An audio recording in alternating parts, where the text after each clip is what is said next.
अस्सलाम वालेकुम व्यूअर्स। मैं काफ़ी टाइम से सोच रहा था कि इंटरनेशनल कोई भी इवेंट हो तो उसका एनालाइज कैसे किया जाए, उसके ऊपर एक वीडियो बनाई जाए।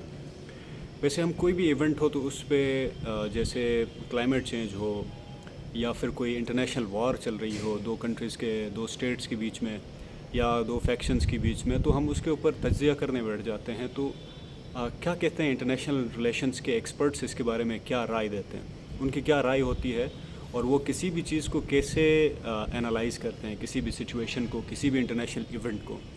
तो भाई किसी भी इंटरनेशनल इवेंट को एनालाइज़ करने के 3 स्टेजेस होते हैं। जब भी इंटरनेशनल रिलेशंस के एक्सपर्ट्स किसी चीज़ के ऊपर बात करते हैं तो वो 3 चीज़ों को मद्देनज़र रखते हैं। सबसे पहले इंडिविजुअल लेवल होता है, इसको कहा जाता है 3 level of analysis of international relations. तो सबसे पहले इंडिविजुअल लेवल होता है। इंडिविजुअल लेवल में हर उस बंदे को देखा जाता है जो इस कॉन्फ्लिक्ट में इन्वॉल्व है, या फिर इस इवेंट में इन्वॉल्व है, या फिर इस कॉन्फ्लिक्ट में, या फिर कोई भी इंटरनेशनल ऐसा कोई पॉइंट आ जाता है तो उसमें वो इन्वॉल्व है। जैसे for example if you are talking about climate change in Pakistan, तो इसमें की जो इंडिविजुअल्स हैं वो पब्लिक है, पब्लिक ऑफ पाकिस्तान, जो इस इवेंट की वजह से मुतासिर हो रही है। दूसरे नंबर पर आती है लीडर्स ऑफ द 4 प्रोविंसेस, और तीसरे नंबर पर आता है prime minister of the Pakistan, जो की फिगर्स हैं जो इस क्लाइमेट क्राइसिस में इन्वॉल्व हैं। ठीक है। और इसके अलावा हर वो शहरी आता है, हर वो बंदा आता है जो पाकिस्तान में रहता है, तो वो इंडिविजुअल लेवल है।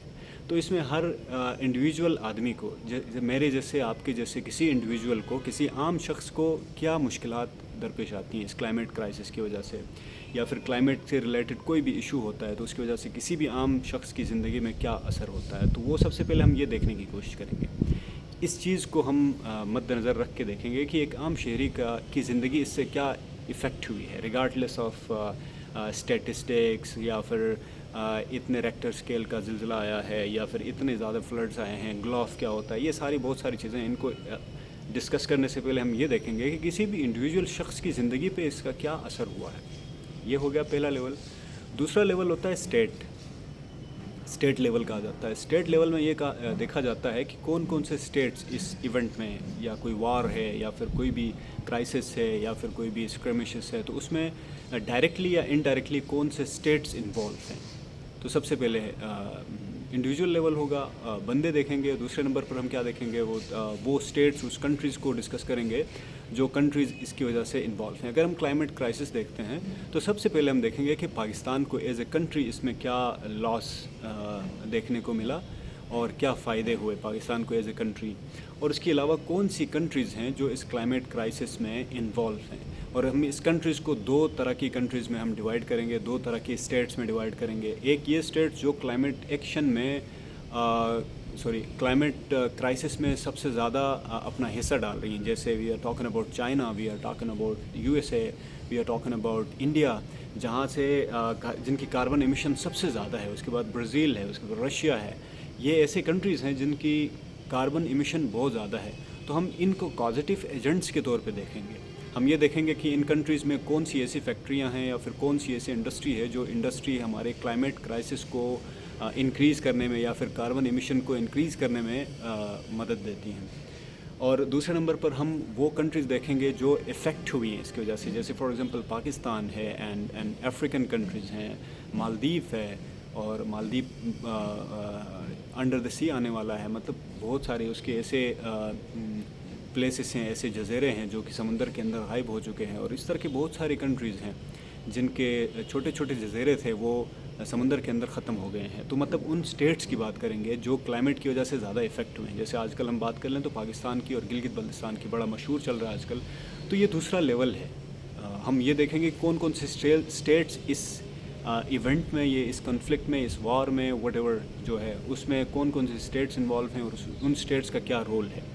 अगर वॉर की बात करते हैं तो कुछ स्टेट्स डायरेक्टली इन्वॉल्व होती हैं, उनको बेलिजरेंट स्टेट्स कहा जाता है, और जो डायरेक्ट जंग में शामिल होती हैं। और कुछ स्टेट्स ऐसी होती हैं जो उन स्टेट्स को बेक करती हैं। जैसे for example if you are talking about Palestine and Israel, तो इज़राइल के बेक पे बहुत सारी स्टेट्स हैं और फ़लस्तीन के बेक पे बहुत सारी स्टेट्स हैं।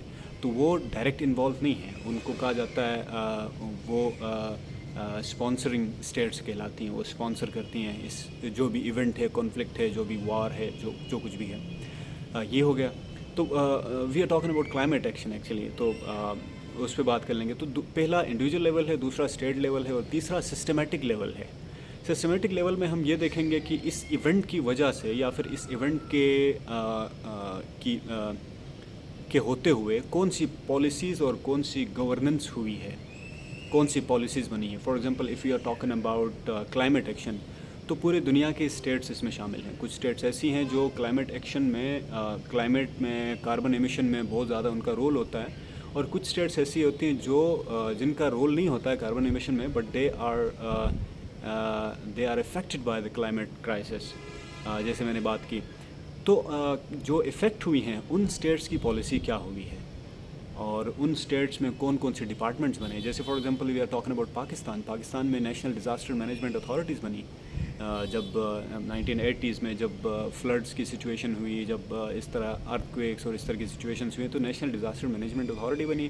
اور اس کے بعد 80th امینڈمنٹ کے بعد ڈیزاسٹر مینجمنٹ اتھارٹیز لوکلائز ہوئی، یعنی پروونسز کی طرف چلی گئیں. ہر پروونس کی ابھی ڈیزاسٹر مینجمنٹ اتھارٹی ہے. جیسے گلگت ڈیزاسٹر مینجمنٹ اتھارٹی ہے، پھر پاکستان کی نیشنل ڈیزاسٹر مینجمنٹ اتھارٹی ہے. ایک اوور آرکنگ ایک اسٹرکچر ہے، اور صوبوں کے اندر پروونسز میں یہ کام کرتی ہے. تو مطلب کسی بھی ایونٹ کے ہونے کے بعد کون سی کون سی پالیسیز بنی ہیں یا کون سی گورننس کے کچھ ایکشنز ہوئے ہیں، ان کے اوپر ہم ڈسکس کریں گے. یہ ہوگا ہمارا تھرڈ لیول آف انالیسس.